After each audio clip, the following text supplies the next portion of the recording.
하나님 말씀은 마가복음 10장 46절에서부터 52절입니다. 제가 읽겠습니다. 그들이 여리고에 이르렀더니 예수께서 제자들과 헛한 무리와 함께 여리고에서 나가실 때에 디메오의 아들 맹인 거지 바디메오가 길가에 앉았다가 나사렛 예수시란 말을 듣고 소리질러 이르되 다윗의 자손 예수여 나를 불쌍히 여기소서 하거늘 많은 사람이 꾸짖어 잠잠하라 하되 그가 더 크게 소리질러 이르되 다윗의 자손이여 나를 불쌍히 여기소서 하는지라 예수께서 머물러 서서 그를 부르라 하시니 그들이 그 맹인을 부르며 이르되 안심하고 일어나라 그가 너를 부르신다 하매 맹인이 겉옷을 내버리고 뛰어 일어나 예수께 나오거늘 예수께서 말씀하여 이르시되 내게 무엇을 하여 주기를 원하느냐 맹인이 이르되 선생님이여 보기를 원하나이다. 예수께서 이르시되 가라 내 믿음이 너를 구원하였느니라 하시니 그가 곧 보게 되어 예수를 길에서 따르니라. 아멘. 오늘 하나님께서 우리에게 주시는 말씀은 마가복음 10장 46절에서부터 52절입니다. 이 말씀을 통하여 당신에게 어떤 일이 일어나길 원하십니까? 당신에게 어떤 일이 일어나길 원하십니까? 이런 제목으로 말씀을 전하겠습니다. 여러분 반갑습니다. 우리 서로 인사를 나누실까요? 예배당에 계신 분들은 옆 사람과 거기에 끄떡거려 가면서 온라인으로 들어오신 분들은 문자로 서로 인사를 주고받는 시간 갖도록 하겠습니다.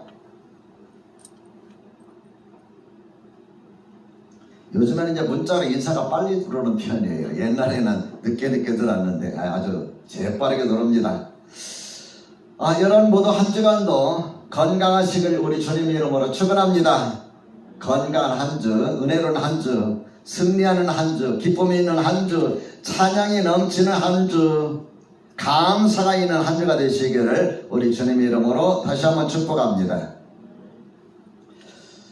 예수님께서 예루살렘에 올라가시려고 여리고성에 들어가셔서 지나가시다가 일어난 사건이 오늘 여러분에게 읽어드린 본문의 내용이 되겠습니다.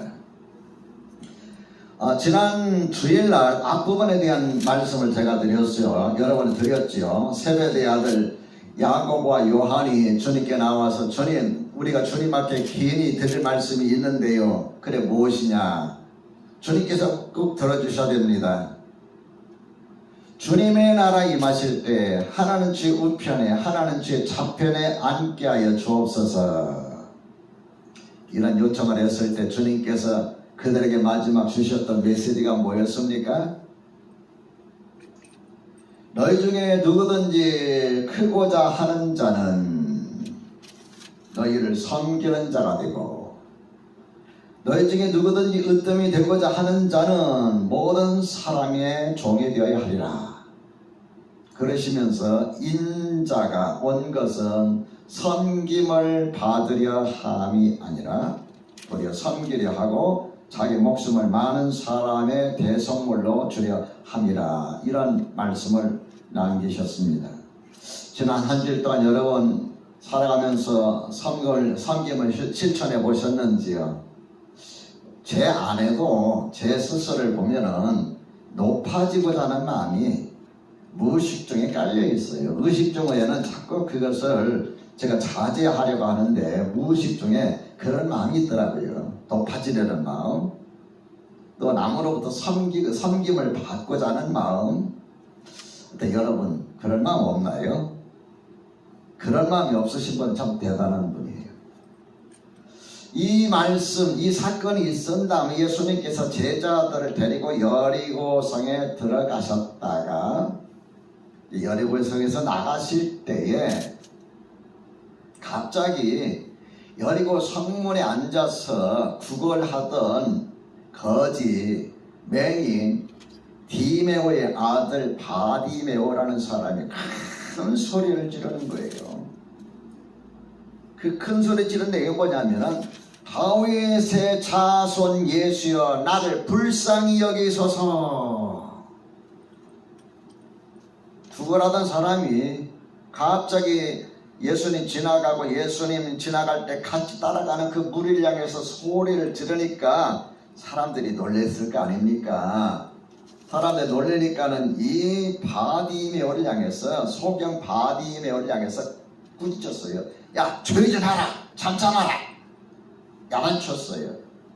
그런데 이 사람이 더 크게 심히 소리질러 다윗의 자손이여 나를 불쌍히 여기소서 하고 부르짖는 겁니다. 길을 가시던 여리고성을 나가려고 하시던 예수님께서 발걸음을 딱 멈추고 제자들의 그를 불러오너라. 그래서 제자들이 달려가서 주님께서 너를 부르신다 하니까 그 손을 잡고 끌기도 전에 주님이 계시던 곳을 향해서 평소에 걸치고 있던 누더기도 다 던져버리고 쏜살같이 달려가는 거예요. 그쪽 길이는 아마 왔다 갔다 늘 했으니까 익숙했겠죠. 예수님께서 묻습니다. 너에게 무엇을 하여 주기 원하느냐? 너에게 무엇을 하여 주기 원하느냐? 그때 바디메오가 뭐라고 이야기했습니까? 주님, 전 돈이 좀 필요한데 돈 좀 주세요. 한두 푼이 아니라 좀 많이 좀 주세요. 그랬을까요? 저는 집이 필요한데 집 좀 사주세요. 그랬을까요? 난 누더기 옷을 걸쳤는데 누더기 옷 대신 좀 좋은 옷 좀 주세요. 그랬을까요? 주여, 포기를 원합니다. 주님께서 뭐라고 하셨죠? 가라, 내 믿음이 너를 구원하였느니라. 그래서 52절에 보면 하시니 그가 곧 보게 되어 예수를 길에서 따르니라 이렇게 말씀하고 있습니다. 오늘 저와 여러분 하나님의 말씀을 듣는 가운데서 여러분의 마음속에 소원이 무엇이든지 그 소원이 이루어지시기를 우리 주님의 이름으로 축원합니다. 하나님께서 우리에게 주시는 메시지는 세 가지입니다. 첫째로, 사람에게는 누구나 한 번 이상의 기회가 있습니다. 사람에게는 누구나 한 번 이상의 기회가 있습니다. 우리 46절 말씀을 한번 읽어볼까요? 본문의 46절 시작. 그들이 여리고에 이르렀더니 예수께서 제자들과 허다한 무리와 함께 여리고에서 나가실 때에 디메의 아들 맹인 거지 바디메오가 길가에 앉았다가 예수께서 제자들과 허다한 무리와 함께 여리고에서 나가실 때에 라고 했는데요, 32절로 가면은 뭐라고 기록되어 있냐면은 예루살렘으로 올라가시는 길에 라고 기록되어 있고요, 33절에 보면은 예루살렘에 올라가시면서 인자가 서기관들과 제사장들에게 고난을 받고 죽임을 받을 것이다 라는 십자가의 죽음 그리고 부활을 예고하시는 내용이 나옵니다. 다시 말씀드리면 여리고성을 나가신다는 것은 예수님이 여리고성의 마지막 방문길, 마지막 시간이라는 거예요. 기회라는 거예요. 그리고 또 여러분이 마태복음, 마가복음, 누가복음을 읽어보면 예수님께서 행하신 여러가지 이적 가운데서 마지막 행하신 이적이 오늘 본문의 사건이에요.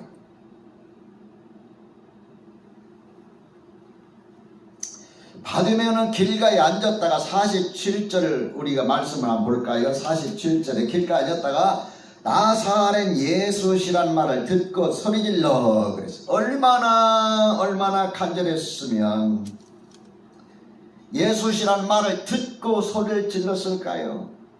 얼마나 간절히 예수님을 만날 기회가 찾아오기를 기다렸을까요? 제가 기회라는 그 단어를 이렇게 찾아보니까 여러가지 명언들이 쭉 나오는데 두 가지를 소개하려고 합니다. 하나는 미가엘 가비라는 사람이 한 이야기인데요, 그는 이렇게 말했어요. 성공하는 사람들은 모든 곳에서 기회를 발견하지만 성공하는 사람은 모든 곳에서 기회를 발견하지만 대부분의 사람들은 모든 곳에서 뭘 발견할까요?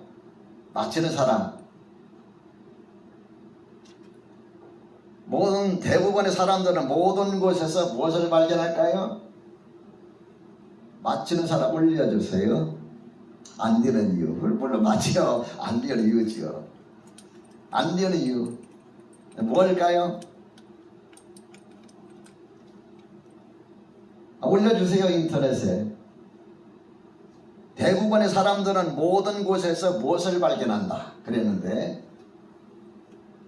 핑계, 또 이유, 또 다른 분들 성공하는 사람들은 모든 곳에서 기회를 발견하지만 대부분의 사람들은 모든 곳에서 문제만 발견한다. 전부 다 문제야. 그냥 이것도 문제, 저것도 문제, 저것도. 그래서 그게 안 되는 이유가 되는 거예요. 찰리라고 하는 분은 또 이런 말을 했어요. 멋진 기회는 모든 사람에게 주어진다. 그리고 삶에서 성공할 수 있는 비결은 그런 기회가 주어졌을 때에 모든 사람에게 다 멋진 기회가 주어지는데 삶에서 성공할 수 있는 비결은 그런 기회가 주어졌을 때 그 기회를 잡을 준비가 되어 있느냐에 달려있다. 그 기회를 잡을 준비가 되어 있느냐. 여러분과 내가 전부 다 대통령 될 기회가 있어요. 근데 문제는 뭐예요? 준비가 안 되어 있는 거예요. 여러분과 제가 큰일 할 수가 있어요. 큰일 할 수 있는데 어떤 사람이 큰일 할 수 있어요?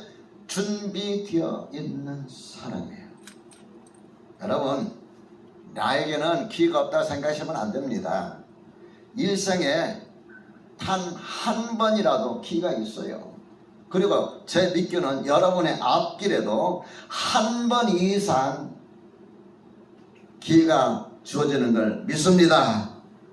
저는 요즘 하나님 앞에 무슨 기도하냐면은 하나님 저에게 목표를 잘할 수 있는 기회 한 번만 더 주세요. 그랬어요. 제가 예전에 몸이 아파가지고 목회를 거의 못할 경우 그때 하나님 앞에 기도하기를 하나님 한 번만 기회를 주시면 안 돼요. 하나님께서 죽음 직전에서 저를 살려주셨습니다. 근데 요즘에는 하나님 한 번만 목회 잘할 수 있는 기회를 주세요. 기도하고 있습니다. 여러분이나 제 모두가 하나님께서 기회 주시는 걸 확신하시기 바랍니다. 시편 32편 6절에 보면은 이로 말미암아 모든 경건한 자는 주를 만날 기회를 얻어서 모든 경건한 자는 뭘 얻어서 주를 만날 기회를 얻어서 주께 기도할지라 진실로 홍수가 범람할지라도 그에게 미치지 못하리라. 이 시편 32편의 말씀을 읽어보면요, 주를 만날 기회가 어쩌면은 인생의 최악의 상황일 수도 있겠다는 생각이 들어요. 이유가 뭐냐면은 홍수가 범람할지라도 라는 표현이 나거든요. 여러분, 홍수는 다 쓸어가 버리잖아요. 흔적도 없잖아요. 저를 하와이로 초청해 주신 이요셉 목사님, 저를 샌프란시스코 세크라멘토로 초청해 주시겠다 했는데 코로나 딱 와가지고는 이제 그분이 개척하다가 개척을 중단하셨어요. 개척을 중단했는데 코로나 때문에도 중단했는데 이번에 여러분 어디야? 갑자기 생각이 안 나네. 그 주가 뭐죠? LA 말 캘리포니아 주에 이번에 큰 산불이 났잖아요. 그죠? 지금도 아마 불이 타고 있는 걸 알고 있는데 그 산불이 발화가 어디냐면은 이요셉 목사님 집 앞에 100m 지점이랍니다. 근데 다행히 바람이 목사님 집 쪽으로 불지 않고 반대쪽으로 불어서 살았다는 거예요. 완전히 싹 쓸고 가가지고 잿더미밖에 없대요. 그 앞에. 야, 불이 무섭다. 근데 여러분, 불은 죄라도 남기잖아요. 물은 흔적도 없어져요. 여러분과 나의 인생의 모든 것을 다 쓸고 내려갈 정도로 정말 위태로운 상황일지라도 길을 타서 죽게 기도하는 사람은 그 기회가 주님을 만나게 되고 그 어려움을 이길 수 있다는 걸 확신하시기를 주의 이름으로 축원합니다. 둘째로, 마음의 간절한 소원을 포기해서는 안 됩니다. 여러분, 오늘 여러분의 삶 속에서 어떤 일이 일어나기를 기대하십니까? 어떤 일이 일어나기를 원하십니까? 끝까지 마음에 품고 있는 소원을, 마음속에 품고 있는 비전을 포기하지 않기를 주의 이름으로 간곡히 부탁드립니다. 바디메오의 간절함은 얼마나 컸을까요? 47절의 말씀 봅니다. 나사렛 예수시라는 말을 듣고, 그 다음 뭐라 그랬어요? 나사렛 예수시라는 말을 듣고 뭐라 그랬어요? 소리 질러 그랬어요. 이 사람들이 시끄럽다고 막 야단치니까 48절에 사람들의 꾸지람에도 불구하고 그가 더욱 그 다음 뭐라 그랬어요? 크게 소리 질러 그랬어요. 저는 이 모습을 보면서 세 가지를 깨닫습니다. 한 가지는 예수시란 말을 듣고 이 말씀을 읽으면서 예수님 얼마나 기다렸나 하는 것을 깨닫게 됐는데, 이런 생각을 해봅니다. 간절함이란 시간과 비례한다. 다시 말씀드리면 진짜 간절하면 아무리 시간이 길어도 그걸 버틸 수 있어요. 간절함이 덜하니까 중간에 포기하는 거예요. 시간이 지날수록 간절함이 더해지고 간절할 수 있도록 그 긴 시간도 버텨낼 수가 있는 거예요. 더욱 크게 소리질러 이 말씀을 묵상하면서 제가 뭘 깨달았느냐 하면은 두 번째죠. 간절함이란 남이 꺾을 수 없는 소원이다. 간절함이란 남이 꺾을 수 없는, 누가 꺾을 수가 없어요. 내 마음속이 간절한데, 너무 간절한데 아무도 못 꺾어요. 환경도 그 어느 것도 꺾을 수 없는 소원이다. 그런 간절함이어야 된다 그 말이죠. 그 다음에 50절에 보면은 맹인이 겉옷을 내버리고 뛰어 일어났다 그랬어요.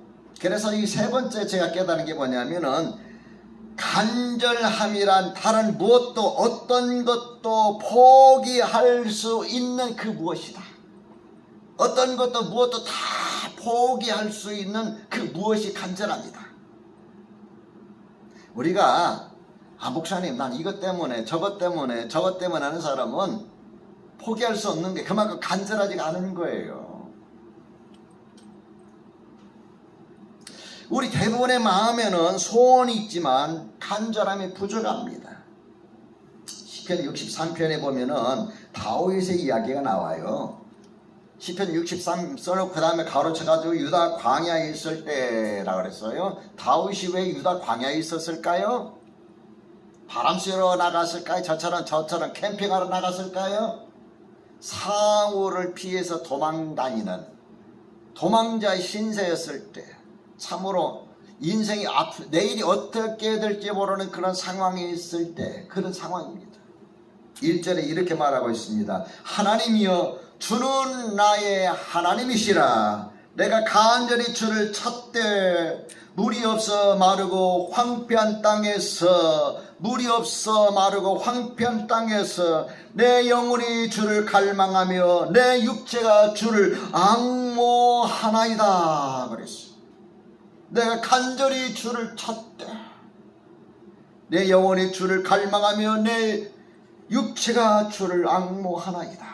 그러면서 63편 6절에 이렇게 말하고 있습니다. 내가 나의 침상에서 주를 기억하며 새벽에 주의 말씀을 작은 소리로 읊조릴 때에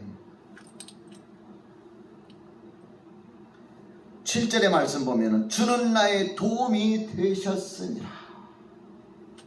내가 주의 날개 그늘 아래 즐겁게 부르리이다. 갈 곳이 없어서 광야에 있을 때, 절망적인 상황일 때, 위기 상황일 때, 자기 목숨이 어떻게 될지 모를 때, 장래가 어떻게 될지 모를 때에, 물이 없어 마르고 여러 황폐한 그 땅에서 내 영혼이 주를 갈망하며 내 육체가 주를 앙모합니다. 내가 나의 침상에서 주를 기억합니다. 잠자리에서 주를 기억하며 새벽에 주의 말씀을 작은 소리로 읊조릴 때에 하오니 주는 나의 도움이 되셨습니다. 여러분, 마음의 간절한 소원 포기하지 마세요. 어떤 상황일지라도. 잠언 8장 17절의 말씀 보면 나를 사랑하는 자들이 나의 사랑을 입으며 나를 간절히 찾는 자가 나를 만날 것이니라 라고 말씀하셨습니다. 이 말씀 기억합시다. 셋째로, 나의 소원을 이루어주실 주님을 확실히 알아야 합니다. 내 소원을 들어주시고 이루어주실 주님이 어떤 분인지 확실히 알아야 돼요. 바디메의 간절함, 이런 간절함은 어디에서 나올까요? 자신에게 주어진 환경 속에서 보통 나옵니다. 간절함이라는 것은 모든 일이 잘 되고 아무 근심도 없는데 여러분 간절함이 생길까요? 정말 어떤 사람들 되게 보면 옛날에 제 나이 또래 보면은 배우지 못한 사람들 공장에서 일할 때 그들에게 부르는 그 별칭이 공돌이 공순이었습니다. 지금 안 좋은 표현인데 지금은 공장에서 일하가면은 직원으로 배워왔잖아요. 옛날에는 못 배운 사람들이 가는 곳이다 해가지고 그렇게 했어요. 근데 정말 가난한 사람 가정에서 태어난 사람 두 종류예요. 하나는 뭐냐면은 나는 가진 것도 없고 우리 아버지 어머니 배우지도 못하고 무식하고 나는 가정에서 제대로 배우지도 못하고 나는 왜 이런 가정에서 태어났을까, 부모님 원망하고 신세 타령하고 그렇게 사는 사람이 있는가 하면은 그래, 내 대해서 가난할 것자, 나는 아빠 엄마처럼 그렇게 안 살 거야, 나는 반드시 성공할 거야, 이런 두 종류의 사람이 있어요. 환경, 간절함이라는 것은 주어진 환경 속에서, 그래서 어떻게 보면은 좀 좋지 않은 환경, 여러 마음에 만족스럽지 못한 환경이 여러분의 마음의 간절함을 키울는지도 모릅니다. 이러한 환경을 주신 주님 앞에 감사하시기를 주의 이름으로 축원합니다. 아멘. 진짜 아멘 한 거예요? 아니면 그냥 한번 해본 거예요? 내가 힘들고 어려울지라도, 내 상황 위기일지라도, 여러분 오늘 다윗이 말한 것처럼 홍수가 범람할지라도 하나님 앞에 감사할 수 있어야 돼요. 그것이 나의 마음에 간절함을 주고 그 간절함이 주님 앞에 나가게 만들기 때문입니다. 이 간절함이라는 것은 자신이 세운 확실하고 확고한 목표에서 나와요. 바디메가 왜 예수님을 만나려고 했을까요? 앞을 못 보는 맹인이에요. 맹인이다가 또 가정이 굉장히 가난했던 것 같아요. 그죠? 어렸을 때부터 여리고성에 드나드는 사람에게 이렇게 구걸을 한 사람이에요. 그래 이름이 디메오 아들 바디메오라고 이름까지는 보니까 아버지 이름이 디메오예요. 그리고 바라는 것은 아들이라는 거예요. 디메오 아들이라 그 말이에요. 이 바디메오 디메오 아들, 아버지 이름이 이렇게 등장하는 거 보니까 어려서부터 아마 여기에서 주저앉아가지고 평생을 그러지 않았을까 생각해봐요. 만일 바디메오가 야 오늘 어제보다 한 푼 더 벌었다, 오늘 좀 더 받았다, 오늘은 5,000원 더 많았다, 오늘 10,000원 더 많다, 야 오늘은 50,000원이다, 야 오늘은 내일은 가서 국수나 좀 사 먹자, 이랬다면 그것이 인생의 목표였다면 예수님을 만나고 싶었을까요? 바디메오의 소원이 뭐였을까요, 여러분? 그 인생의 목표가 무엇이었을까요? 눈 뜨는 거였어요. 이건 불가능한 상황입니다, 여러분. 뭐 신라만가처럼 뭐 개안수술하는 그런 뭐 시스템이 있었습니까? 불가능한 상황이에요. 그럼에도 불구하고 그는 끝까지 그것을 포기하지 않고 있다가 나사렛 예수가 지나가신다는 말을 듣고 소리 질렀던 거예요.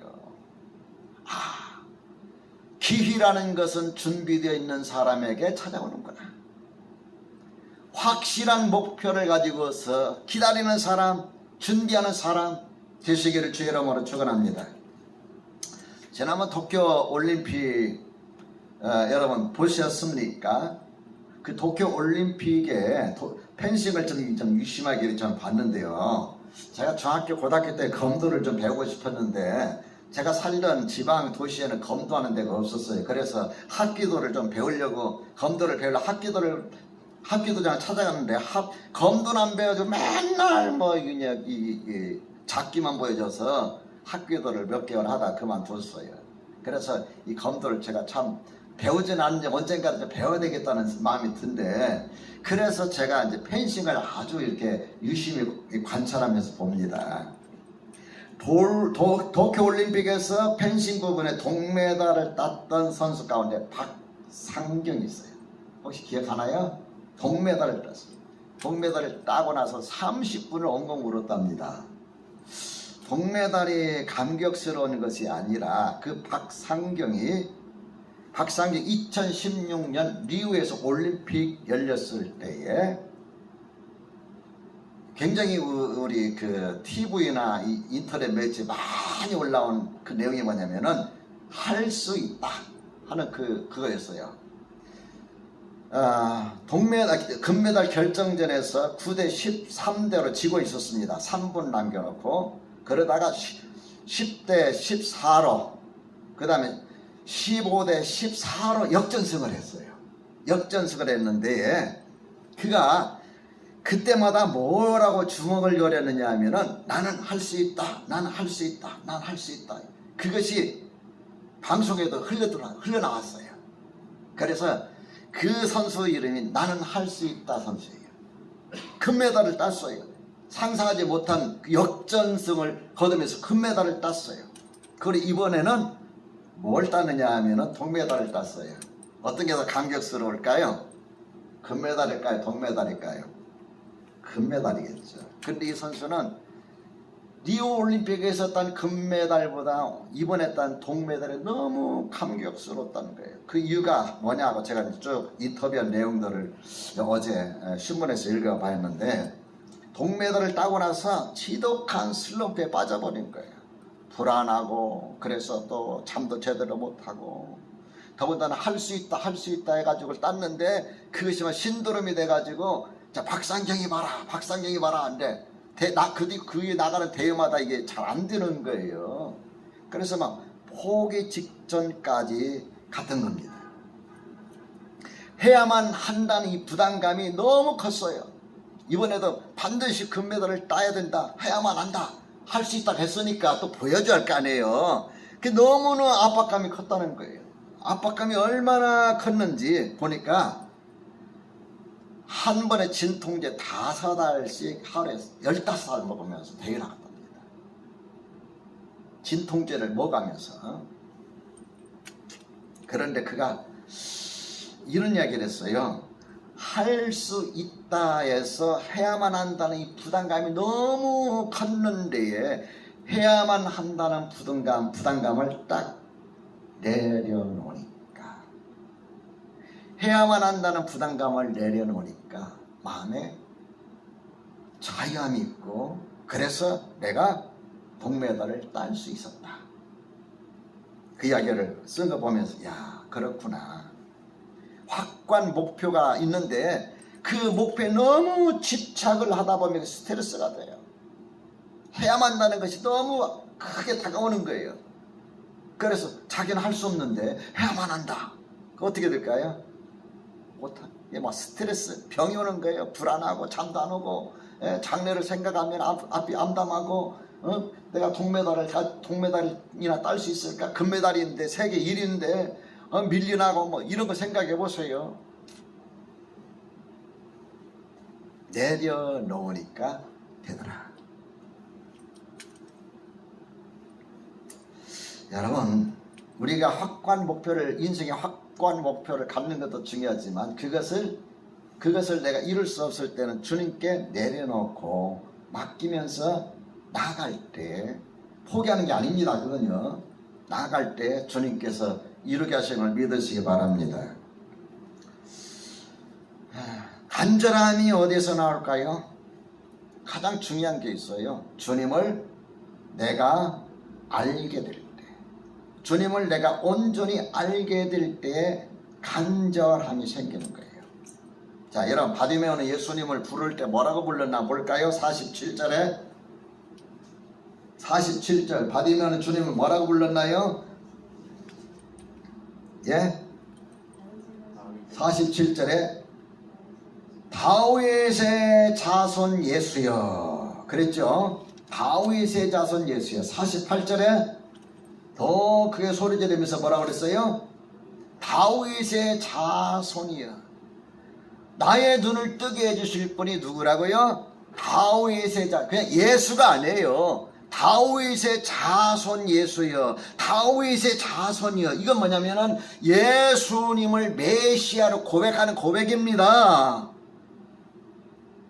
많은 사람들이 예수님을 따라다니면서 목수의 아들 예수가 아니냐, 목수의 아들이 아니냐, 예수가 이제 갈릴리 목수의 아들 아니냐 그랬어요. 자기 동네 고향에 돌아가니까 야, 목수의 아들 예수가 아니냐 그랬어요. 우리가 저 사람 잘한다. 그런데 이 바디메오는 예수님을 뭐라 그랬냐면 예수여라고 하지 않냐고 다윗의 자손 예수여, 다윗의 자손이여.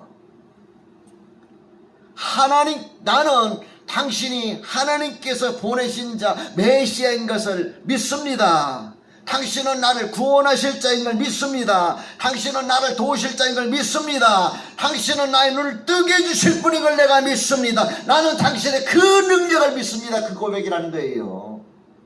오랜 동안 예수 믿고 신앙생활 하면서도 그냥 우리는 무의식적인 예수님에 대한 고백을 하죠. 정말 예수님이 어떤 분이신지 여러분 깊이 생각해 보셨습니까? 저는 지금도 기도할 때 종종 하나님께 대한 묵상을 합니다. 어떤 묵상을 할까요? 하나님은 오늘 새벽에도, 어제 새벽에도 기도하면서 그런 고백을 했는데, 하나님은 나의 아버지십니다. 나의 아빠이십니다. 아빠, 아버지, 하나님은 위대하십니다. 얼마큼 위대하시느냐? 말씀 한마디로 온 우주를 만드셨습니다. 여러분 믿습니까? 온 우주를 만드신 그 하나님은 우주의 법칙과 질서를 정하시고 그 우주를 운행하시는 분이십니다. 참새 2마리가 한 아싸리온에 팔리는 것조차도 하나님의 허락이 없이는 안 된다고 하나님께서 말씀하셨듯이 하나님 온 우주의 모든 것들을 다 다스리시고 하나님은 주관하십니다. 그 하나님이 나의 아버지십니다. 나의 아빠입니다. 저는 그렇게 고백해요. 가끔 하나님은, 우리 예수님에 대해서도 정작 그렇게 고백합니다. 나 예수님은 하나님의 아들이신데 우리를 구원하시게 하늘 영광 보좌 다 버리시고 낮고 천한 몸으로 이 땅에 오셨습니다. 그래 종의 삶을 사셨습니다. 나의 죄를 짊어지셨습니다. 우리를 위해서 모든 걸 다 포기하셨습니다. 저는 종종 그런 고백을 해요.